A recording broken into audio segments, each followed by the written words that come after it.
On le savait, ami d'Israël. Il est aussi ami du monde arabe ou encore des mondes arabes, pour être en symbiose avec sa perception de cette partie de la planète. Lui, c'est le président français Nicolas Sarkozy qui a prononcé hier, depuis le palais de l'Élysée, un discours à l'endroit du monde arabe. Ceci à l'occasion du 40e anniversaire de la Chambre de commerce franco-arabe. Le numéro 1 français a axé son adresse sur 3 leviers, à savoir le commercial, l'humain et la géopolitique. Les relations économico-commerciales entre la France et le monde arabe, ce n'est pas moins de 50 milliards d'euros, ce qui représente quelques 15% du commerce extérieur de la France. S'agissant de l'aspect purement humain, le patron de l'Élysée a montré hier son admiration et son respect pour un monde arabe pluriel et diversifié. Naturellement, il est revenu sur le projet français de l'Union pour la Méditerranée, un projet en souffrance depuis 2 ans, du fait notamment de la complexité de la crise israélo-palestinienne.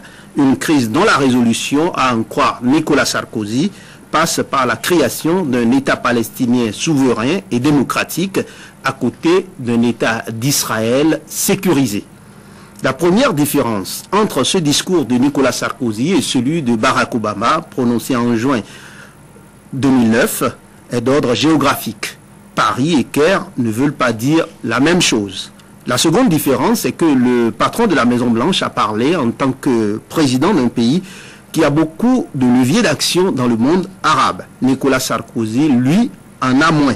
En revanche, les relations de proximité entre la France et cette partie du monde constituent-elles un réel atout qu'il ne reste qu'à Paris d'entretenir. Mon intime conviction, c'est que le président Nicolas Sarkozy a saisi l'occasion des 40 bougies de la Chambre de commerce franco-arabe pour lancer un message à la fois d'apaisement et de clarification à l'endroit du monde arabe.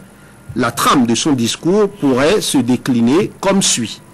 Il y a des liens multiples entre la France et le monde arabe, entre les peuples arabes et le peuple français, et entre les Français arabes et la France. Des relations que l'Union pour la Méditerranée entend justement renforcer. C'est le message d'apaisement.